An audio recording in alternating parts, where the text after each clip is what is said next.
What's going on, everybody? Got a good episode for you this week. Had Steve Sherk back on. We got to talk about a lot of things. We got a lot into talking about trail cameras and kind of the legislation that deals with that. So real interesting stuff that if you don't know about, you should read about and look it up. We also got into what he does out there in Pennsylvania, some of the big woods hunting stuff. So it's a really good episode, as always, with Steve on. I would encourage you guys to go back and check out at least episode number 19 to get some background on Steve. That was the first time we had him on. This will actually be like the fourth time he's been on, so we appreciate him coming back. But before we get into it, guys, don't forget to check out our sponsors. That way you can support them and support us at the same time. If you're looking for your own piece of ground to manage and hunt, Rodney Hawkins is the guy to talk to. He grew up hunting and fishing in Southern Illinois, and he's now putting that love for the outdoors into selling recreational properties as a land specialist with Midwest Farm and Land. Now, they're not your average real estate company. They sold over $85 million worth of ground last year alone. With agents like Rodney all over Illinois, they're really a local company with a national reach. For more info, you can call him directly at 618-925-3153, and he'll get you taken care of. He's also recently started a new company called RG Outdoors. They currently carry hard and soft-sided blinds and blind chairs, all from Radix Blinds, in addition to an all-natural scent elimination product called Camo Dust, which you can get more info on at camodust.com. As for the blinds, Nate actually spent a lot of time in one of the soft-sided Radix blinds this season, and he was more than happy with how that worked out for him. If you're interested in anything they have to offer, you can send them a message to their Facebook page, RG Outdoors, email them at rgoutdoors@yahoo.com, or again, just call Rodney directly at 618-925-3153. Also, don't forget about Grandpa Ray Outdoors. We're about to the food plot season, about planting season here for that. Now, Grandpa Ray Outdoors, they specialize in providing the best nutrition for whitetail deer on your property, starting with the soil. They offer a full line of high-quality food plot seed and plant foods. Grandpa Ray Outdoors was started in 2015, but John up there has been in the seed and nutrition business since 1991. With over 14 different food plot blends to choose from, you're not going to have any trouble finding what you're looking for. They've got fall and spring blends, corn and beans, switchgrass, liquid fertilizer, soil test kits, you name it, they've got it. They're not just about selling their products, though. They're going to answer any questions you have about what blends would be best for your specific property. That way you can achieve the best results possible. Like us, John and his team don't believe in a cookie-cutter approach to wildlife nutrition. They're going to treat you and your situation individually. They're not about a fancy label or package either. They're about good quality seed and taking care of their clients. We've used their seed blends on client properties all over the Midwest, even out as far as Kansas, as far south as Tennessee. And we've used it on our own properties as well, and the results have always been as good as advertised. That's why we're going to continue to use their seed, and that's why we partnered with them on the podcast. So to support us and get yourself some good seed, go to grandparrayoutdoors.com and use discount code RHO Podcast. That's all lowercase, no spaces, and you get 5% off your order there. You guys can also check our website out, ridgehunteroutdoors.com. Find anything you like on there. Use the discount code RHO Pod. That's all caps, no spaces, and you'll get 10% off of anything on there. Also, follow us on Apple Podcast. Subscribe to the YouTube channel. We're going to have some cool content coming out on that soon as planting season does roll around. Subscribe, comment on any of the videos on there, like them, and you can also follow us on Spotify. So, all that being said, here is Steve Sherk for episode number 71. This is the Ridge Hunter Outdoors Podcast.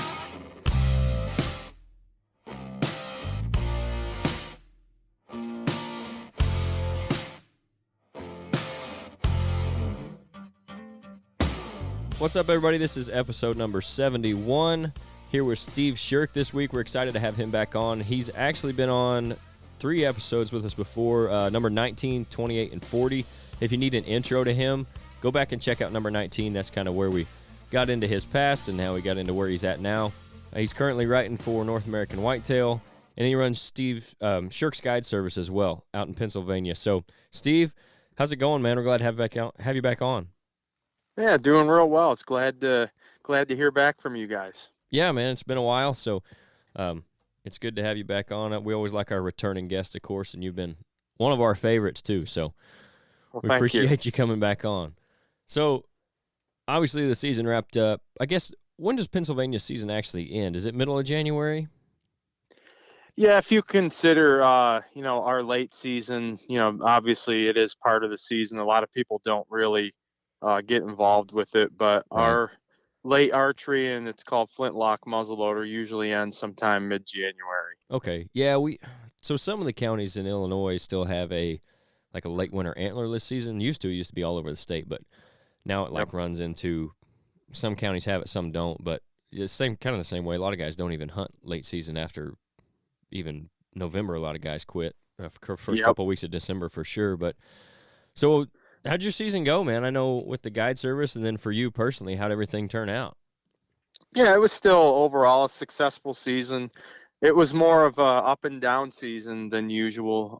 We had a lot of really warm weather through, like the first 2 weeks of November, which can, be a really good time usually for us. So Mm-hmm. things were a little bit slow in that early part of November, and then, towards the tail end of our archery season and even guiding, we actually had most of our success because our archery ends mid November. The best success we had was actually like the last about the last 10 days of archery, Really? just because for the most part we finally got some good cold stretches of weather and things really took off. But we got some really nice bucks last year. Um, uh, I would say even maybe a little bit better than usual. Some years we kill more bucks, but size wise, it was one of our better years. So definitely, like I said, was definitely successful. We're happy. We're just hoping for a little bit better rut over our way this next coming season. Yeah, for sure. That's actually, you mentioned that you saw a little bit better bucks this year. We've kind of been noticing that around here probably the last 2-3 years. The number of bucks have been like we've had seasons where we've had more bucks, although that seems to be consistently rising as well. But like the number of quality bucks seems to be rising. Yep, I think around here it has a lot to do with land management becoming more, or like deer management becoming more popular, and guys are trying to exactly. grow the age class of deer. I mean, we're still not like Iowa where there's a decent number of like 4.5, 5.5 year old deer. Yep. Like I'm still considering 4.5 to be really mature deer around here for us, but we're getting to see more and more though. So I don't know if is that kind of what you guys are seeing out there. I know Pennsylvania is really high hunting pressure, probably one of the highest hunting pressured states, in the Midwest or East, I guess, Yep. however you want to call it. Yeah. Yeah. No, we're seeing the exact same results here.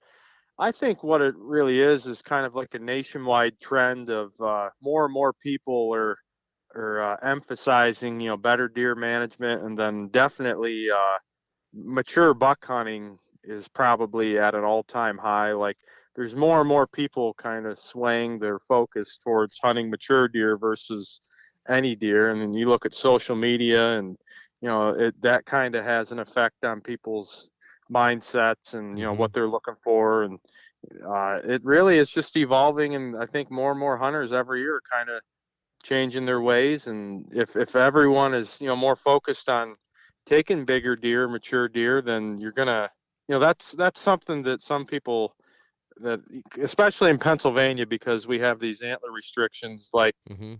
what a lot of people thought was going to happen was there would be less mature deer because that's all people would be shooting. But then people forget that you're letting all these younger deer get older and grow bigger antlers, Right. obviously. So it has a bigger effect when more people are focused on mature deer because all those younger deer are getting bigger, and that's what we're seeing here. Exactly. Yeah. Once you raise your average age class, you start to see that. And like you said, you'll see more of those mature deer, and there's only so many to shoot, especially in the Yep. beginning.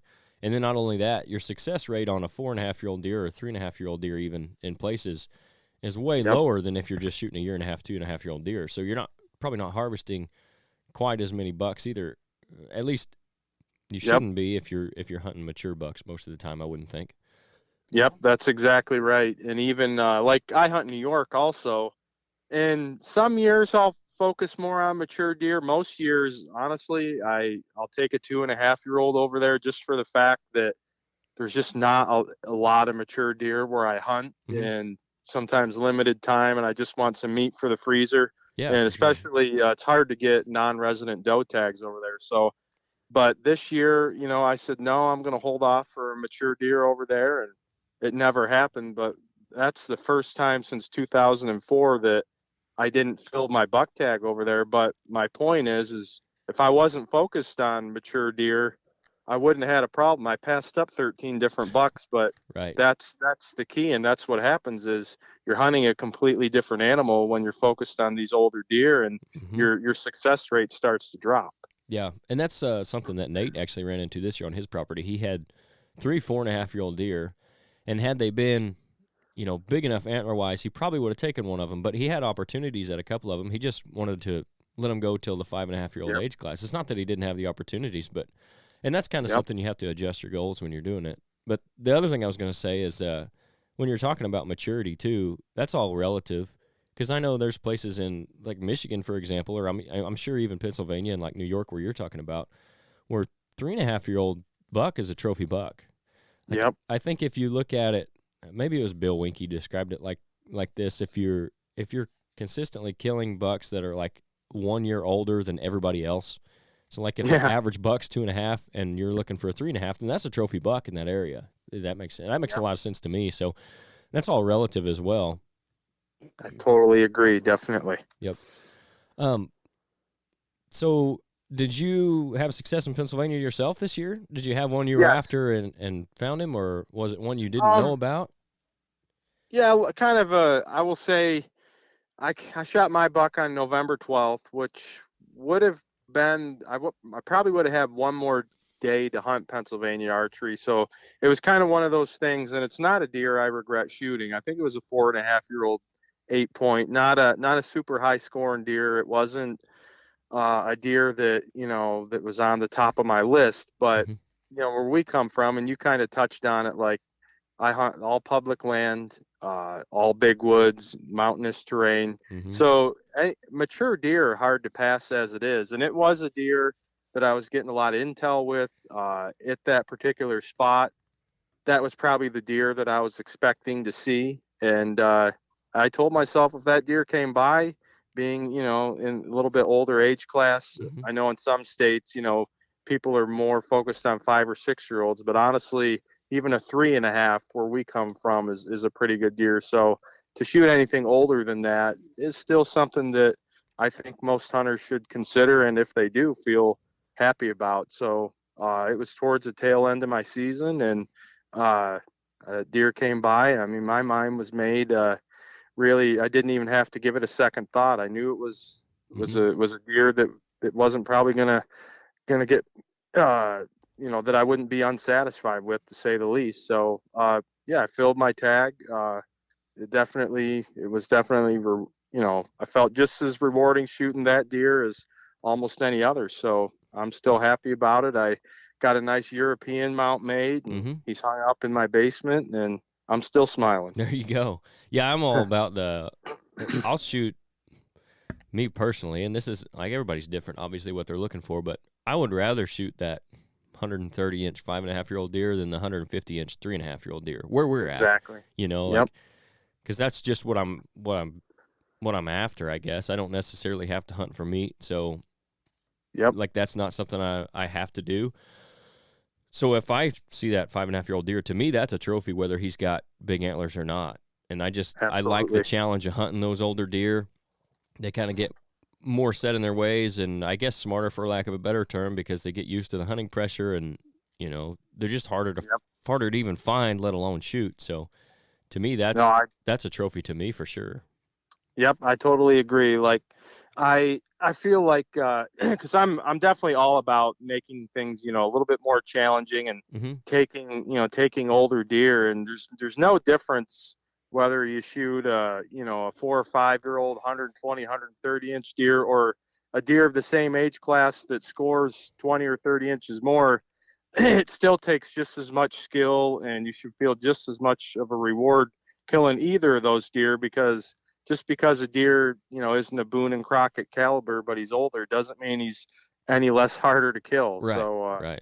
you know, that's the way I feel. And like I said, it sometimes when you put inches in too big of a perspective, and we forget about what these animals truly are. And I mean, I'm not against, also holding out for if you have a Hmm. 160-inch deer, but once again, I just think a mature deer is a huge accomplishment no matter where you hunt throughout the country or Yep. the world, and it's a hard deer to pass anywhere. It is. It is. And even like in those places like let's say southeastern Iowa, where you are seeing a higher number at least of 4.5+ year old deer, they're Yep. still not easy to kill, right? They're still No. not behind every tree.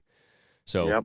and especially out like in the big woods where you're at, that's something I'd mentioned on one of our last podcasts we did. Is I think I was talking about different properties set up and patterning deer. When you're hunting the big woods, it's not as easy patterning those deer, I wouldn't think, Yep. as like where we're at, where you've got fence rows and blocks of timber and a lot of ag. There's only so many places they're going to move in certain areas.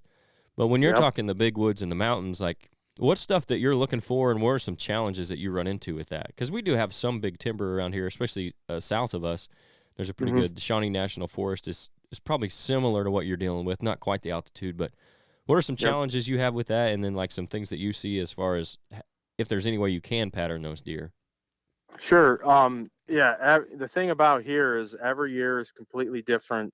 We don't have any ag. It's all just forest, Mm-hmm. and so you're also not allowed. I mean, you're not allowed to bait.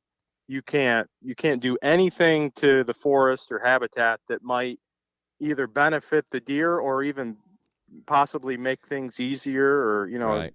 help you have success. So there's every year is going to be a little bit different because the woods are changing, things are growing, things are getting old. You might have acorns one year, then no acorns the next. You got areas getting logged one year, versus the year before they weren't. So there's just so many different variables that Mm-hmm. kind of come into play each season. So even if you might have a ton of success 2 or 3 years in a row, and then all of a sudden you get a year when things completely change, and you got to be able to adjust. So, I what I really the best way to kind of put it into place is, honestly, there's rarely ever a whole lot of a pattern to what we're doing. Mm-hmm. There's just a lot more woodsmanship.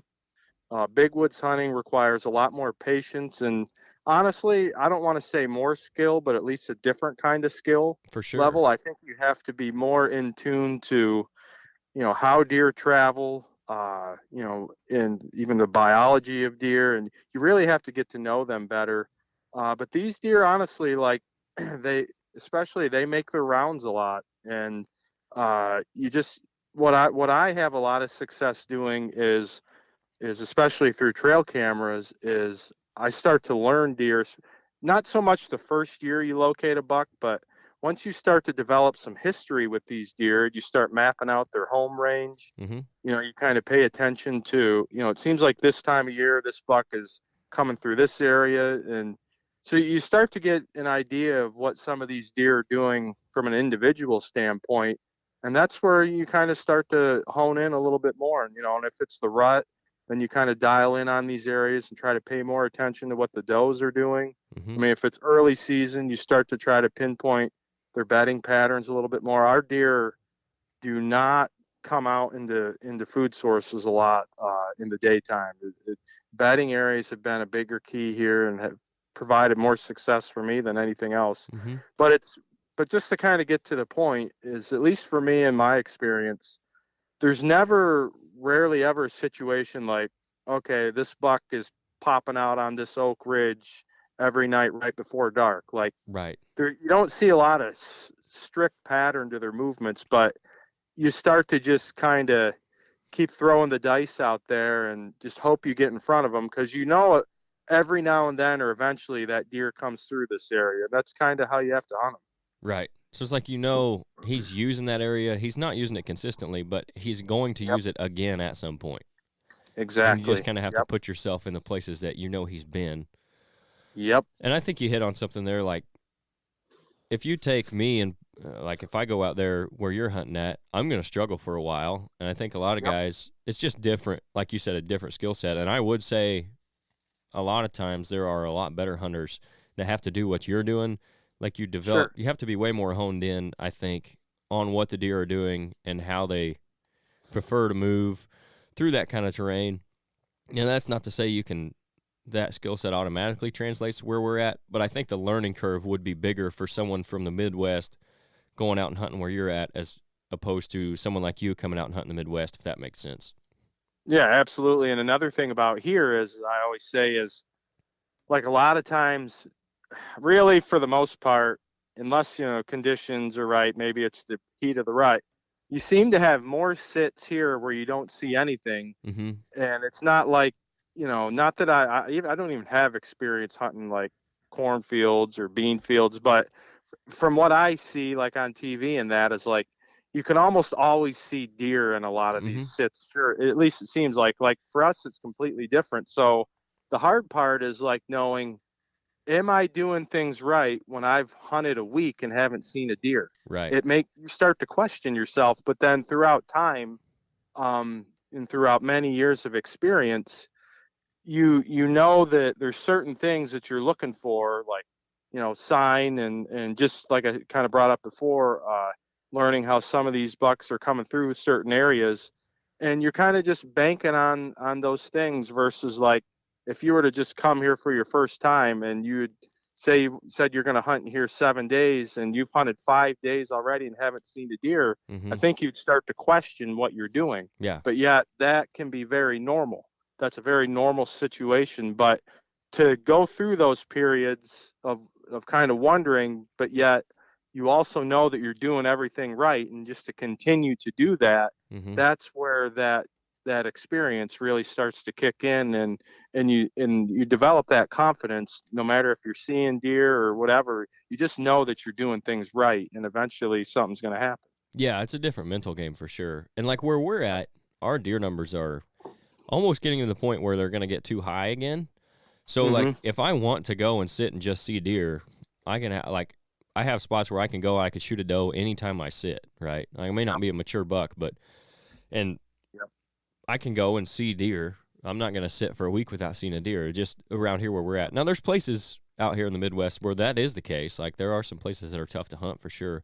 And I'm not saying Yeah. any of it's easy, but like you're saying, where we're at, we're pretty blessed to have at least the deer numbers where we can go and at least keep your attention. And it does help with that mental game as far as, keeping yourself focused because at any time that second doe could be that 5.5-year-old buck that you're after. Exactly. Yep. And that's something in itself too, though. I think you get used to what you get used to. So if you're sitting out there and you are just seeing does and that's not what you're after at that particular time, it can almost be like not seeing any deer because you're not seeing that deer you're wanting to hunt. And then you start questioning kind of the same thing. Where's he at? Why am I not Yep. seeing him? I'm in all these deer. It becomes a mental game there too, but it would definitely Exactly. be a different experience not seeing any deer. And like I said, I know there's guys around not very far from us, a ways, but not incredibly far that do have that occasionally where they'll go, 3 or 4 days without seeing deer.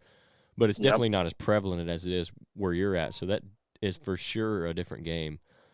You kind of Yep. No. mentioned. Oh, sorry. Go ahead.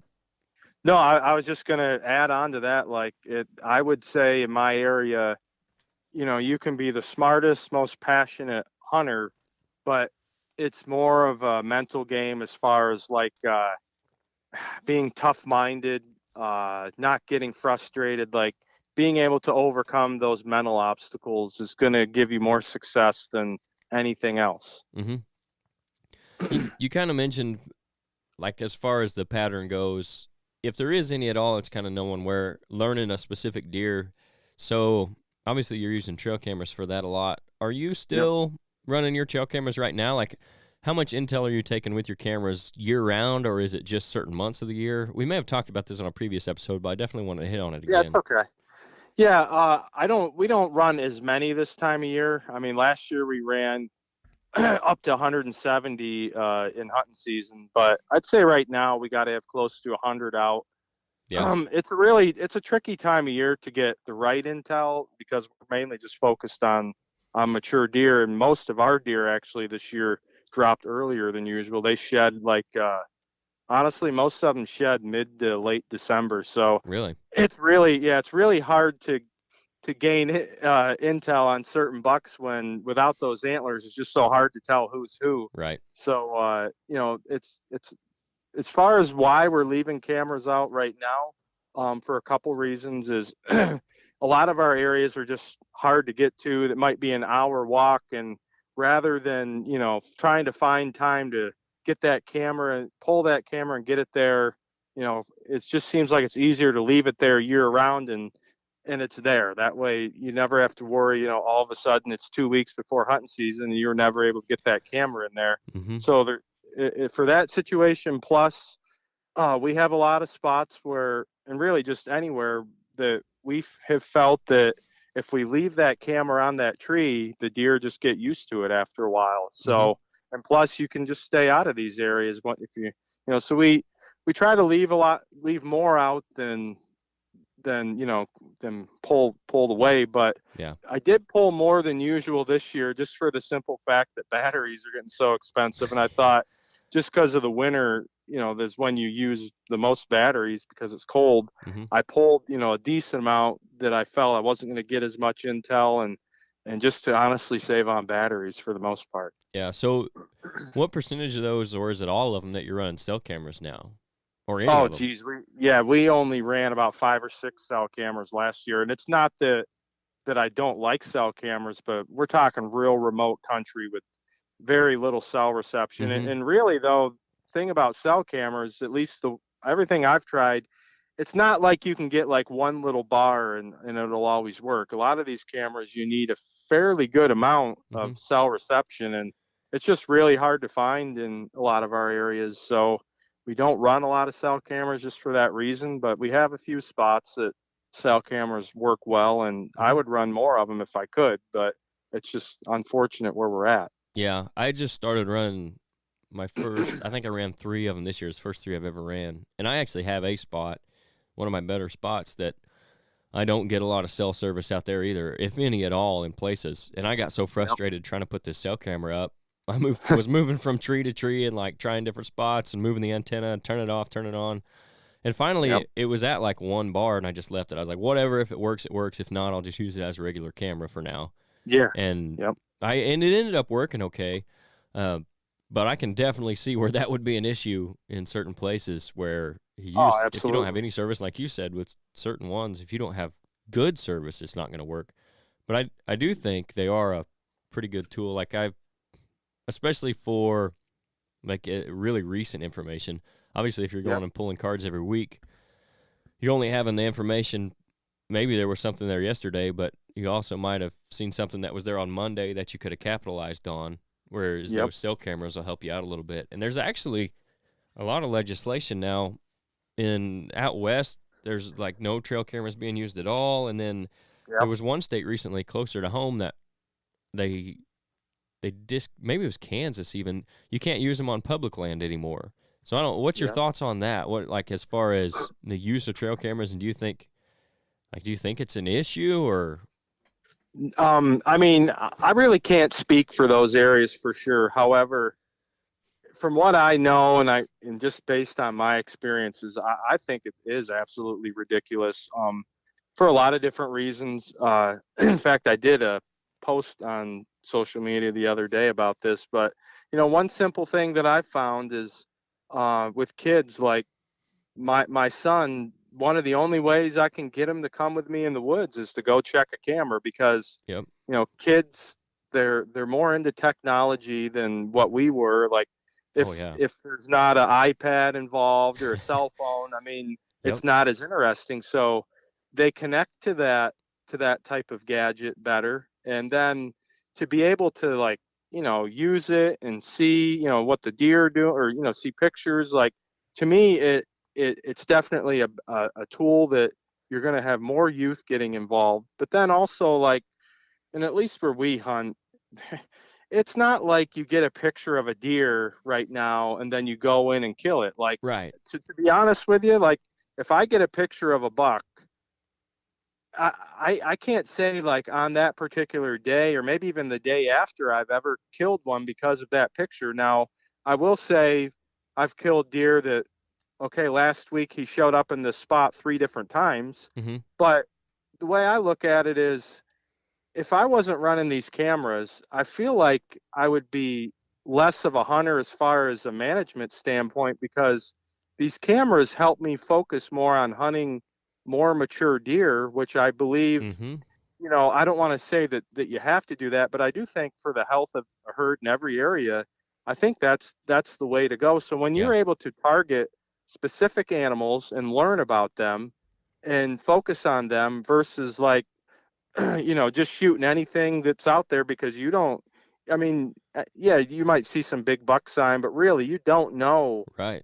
what's running through your woods in a lot of places without cameras. So to me, I feel like there's way, way more benefits and positives coming from running cameras than negatives. Like I feel like there's the some people have just got a bad taste for them or haven't really thought it out thoroughly that Mm-hmm.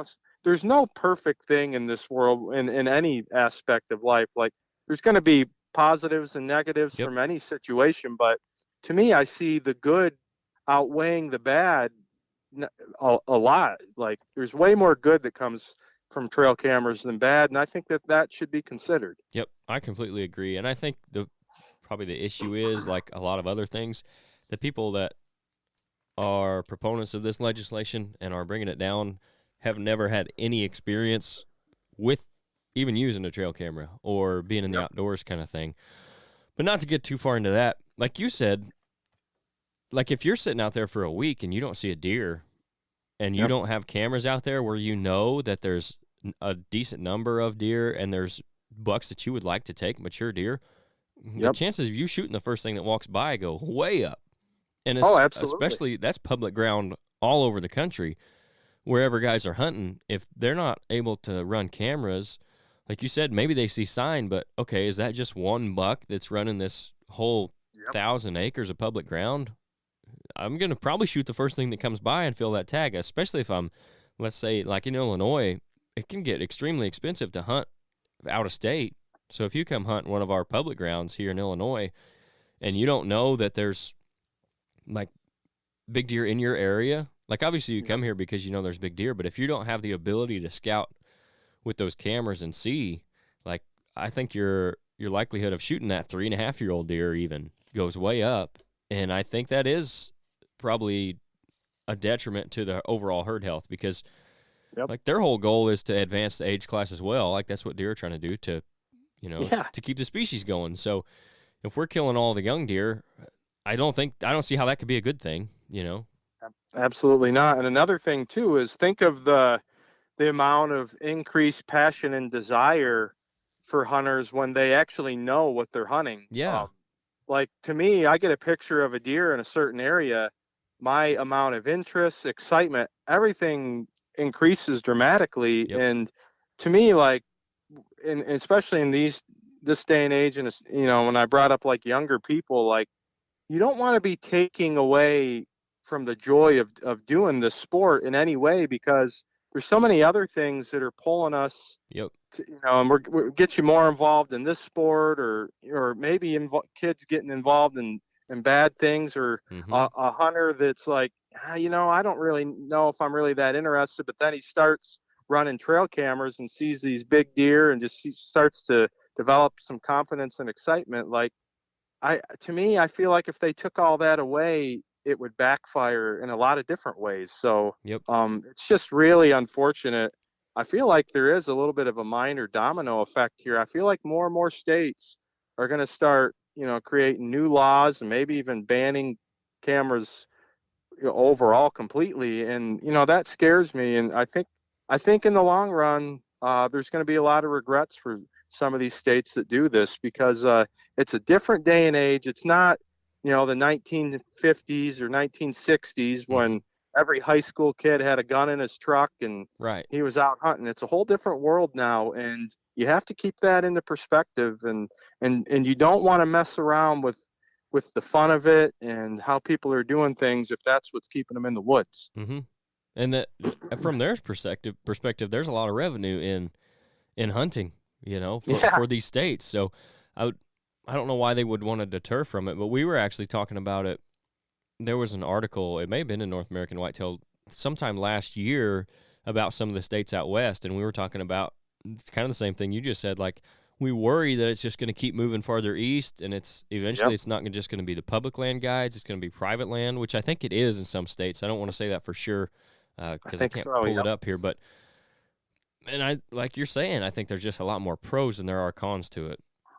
Yep. No, I mean, there's so many, like, just quickly too, I know we probably don't want to make this the only topic, No, but that's fine. That's I fine. also think about like some of the other technology, like, the optics that you can buy, Mm-hmm. how rifles and, have advanced, and crossbows and even compounds. Like, to me, those things are having a greater impact on the ethics and just Oh yeah, in just the effectiveness of hunters taking more, or easily taking more deer, because the weapons we're using and the tools associated with these weapons, or it's just, I hate to say it, but it's way easier to harvest a deer now than what it even was 10 years ago for sure. versus 20 or 30 years ago. So I mean, crossbows shooting near 500 feet a second, if I can remember right. Mm-hmm. And Yep. even it doesn't even seem like you have to, say if you're someone that's never even shot a compound bow before, like, it's literally like you could pick up a compound bow and be deadly accurate in a week, Yeah. versus it used to take people a whole summer just to get dialed in. It was a I'm not, legitimate I'm not, skill. Yeah. yeah, I'm not knocking. I think all those things are pretty good Yeah. as well, but Yep. why aren't they looking at that? Why are we saying that these trail cameras are unethical? And I feel like those other things are more unethical than a stupid little trail camera. Yep. I agree because the camera's not actually killing the deer. Whereas, No. like you're saying, if you take the $3,500 crossbow that shoots 500 feet a second that has the range finding scope on it, Yeah. like, okay, anybody can pick that thing up and go kill a deer. And again, I'm not saying like I'm not knocking anybody who's doing that, but Yep. that would seem to be more of an issue for those people. It would seem that it should be more of an issue to those people than a camera. I guess what Exactly. I'm saying. Yeah. I So, I totally agree. So I don't I hope and pray that, this doesn't get any worse, and maybe it's just going to be certain states, but I mean, I wouldn't be surprised if it does get worse. So yep, we'll just have to wait and see what happens. yep. And not to beat this to death, but like with you being an outfitter and outfitters across the deer hunting Yep. part of the country, that's really going to affect them because so much of what they do Yep. is dependent on cameras as far as like even just marketing stuff. Exactly. I was just going to say, like, if it wasn't for trail cameras, no one would have hardly ever given me a chance, because at least, I mean, Pennsylvania is getting to be a little bit more of an attractive state, but Mm-hmm. I I I had no way of really proving the amount of big mature deer that, lived in my area without trail cameras. I mean, if I get lucky and shoot one a year, does that doesn't really do a whole lot, but when I show that we've got 30 or 40 Pope and Young or better deer on camera right Mm-hmm. now, like, that's a big deal. People are going to want to come and hunt. Yep. So, but honestly, I don't, my opinions aren't based on the fact that someone would think, well, of course he's going to be against these bands because he relies on these cameras. I honestly feel like my points are very valid, Oh and yeah. it's not based to defend my business, but it doesn't make sense what they're doing. I feel like, they some of these states should probably focus on bigger issues Mm-hmm. than how they're, using their time and efforts to take away trail cameras. I Yep. just think there's bigger problems that could be solved, and it's just, once again, it's sad that this even has to be an issue. Yeah. Yep. And I'll defend that for you. I know, like, I Yeah. know what you're saying. But I'll absolutely stand up for that and those guys because that's a way of living, and it is a living for a lot of people. So, but again, Yep. not to beat that to death too much.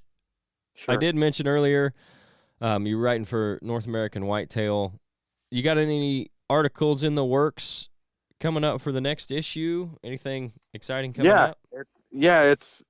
I mean, not super soon, but there'll be one in the June issue. It's going to be how I compile all my trail cam data, and how I use some of it going into the next season, but also what data I kind of throw away. Like, you might, for instance, I kind of touched on this earlier, but I try to relate the the weather and Mm-hmm. different factors from season to season. So, for instance, this past season we had drought conditions, we had a lot of warm weather, We also didn't have any mass crop. So if that environment isn't very similar going into the next season, then honestly, a lot of my trail cam data in certain areas probably won't be that useful because our deer are, unless it, well, once again, unless it is the same, but it's Mm-hmm. likely going to be different. So if it is different, our deer are going to be doing a lot of different things that, those stands that produced last season probably aren't going to produce again. Mm-hmm. But I'll also point out some things that, I still can take from all that data and, that will be good, you know, and useful. So there's going to be a lot more to it than that, but I think Right. it's going to be a pretty cool article. And it's definitely at a unique time when it just seems like now that we have all these trail camera bans, it just seems just people are really more interested in hearing more about trail cameras. So it's a big topic. I think going to be brought out at the right time, and Mm-hmm.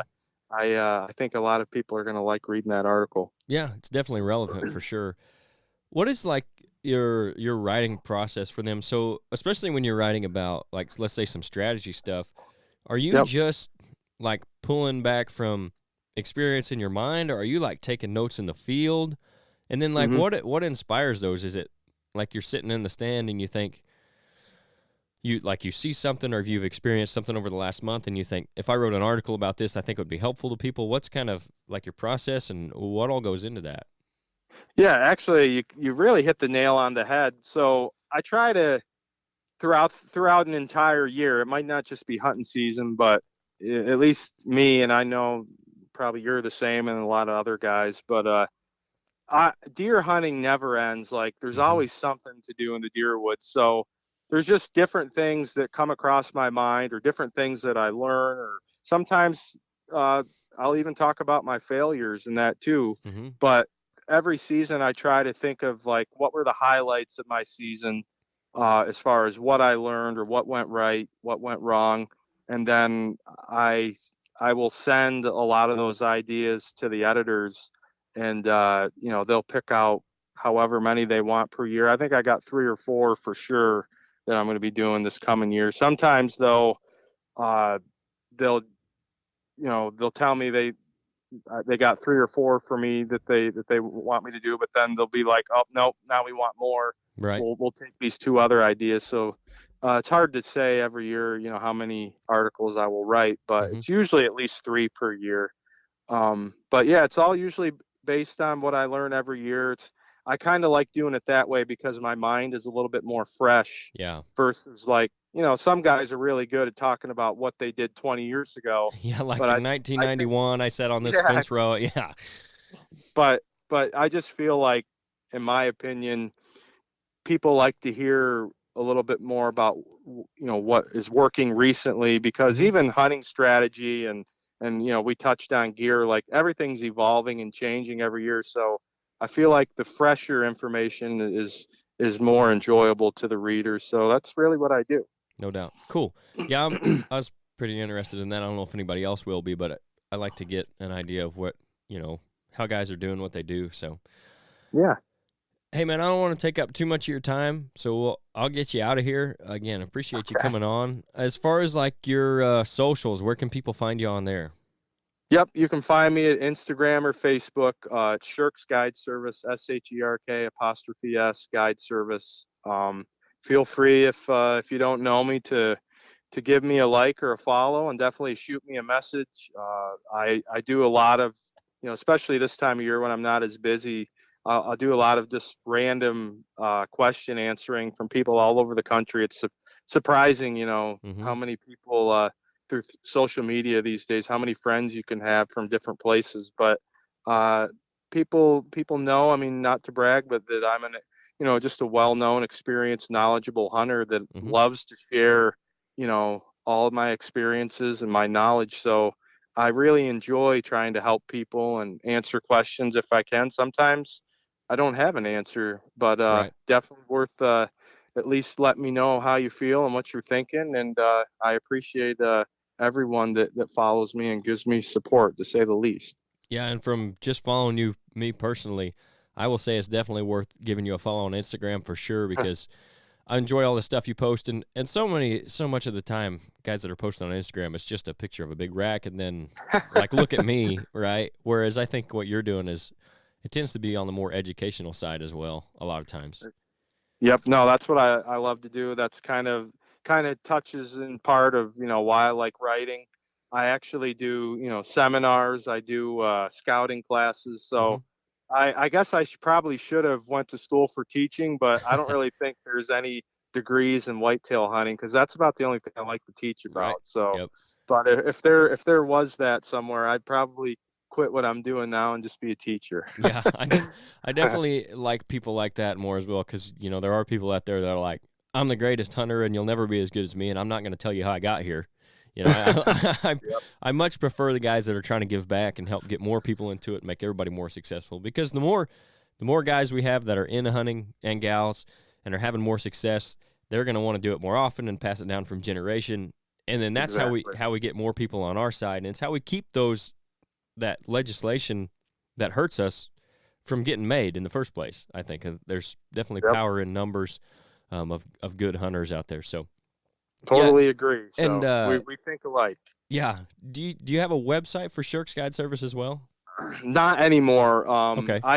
I will say, just because my social media it's gotten quite a decent following over the years, that the amount of messages, emails, phone calls, texts, and plus I have another business, a landscaping business, it was all just getting too overwhelming for me, and I'm not that great when it comes to website management. So I hear you. I ended up just getting rid of the website, just, and focusing on the social media. But it's easy to get information from me. Unless it's hunting season, I usually get back to people through social media the same day they contact me. So if there's anyone, whether if you're interested in a hunt, or like I said, just a question or getting to know me, shoot me a message, and I'll be more than surprised if you don't hear from me soon. Yeah, I think one of the last times we had you on, you were already booked up for hunts for the next season. So you still got open hunts for this year if guys want to book hunts, or are we looking like maybe 2 years out? No, actually this year we are expanding. The issue I was having was our main camp is about 20 miles from my house. And so what we were finding is, because my dad stays there with them and cooks and all that, but I was having a difficult time being at camp and, being associated with a lot of the hunters, and really people, when you're the main guide, they want to get to know you. They want to tell you about their hunt every day. Yep. And it was, with my son being in sports, and it's just been getting harder and harder for me to stay in contact with these people well enough. So my neighbor right beside me ended up building a really beautiful camp, and he said, if you want to put some of your clients in here, feel free to. So this year I decided to expand my business, and it's kind of one of those things, like the people that like staying with my dad will continue to stay there, but a lot of these other people are going to stay with me. So we're going to be taking on more hunters since we have 2 camps. So right now I would be completely full, like one camp is full, but because we have 2, I still have quite a few spots available. Cool. Well, maybe we can help you out with that. So if you guys are interested in it, for sure, check him out, Sherk's Guide Service, like he said. Steve, it was a pleasure talking to you, as always. A lot of fun. Thanks for coming back on, man.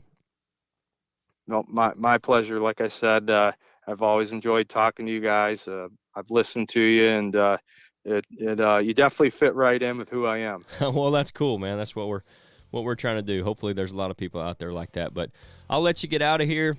We'll talk to you again soon. All right, Steve? All right. Take care. God bless. Yep. See ya. All right. Bye-bye.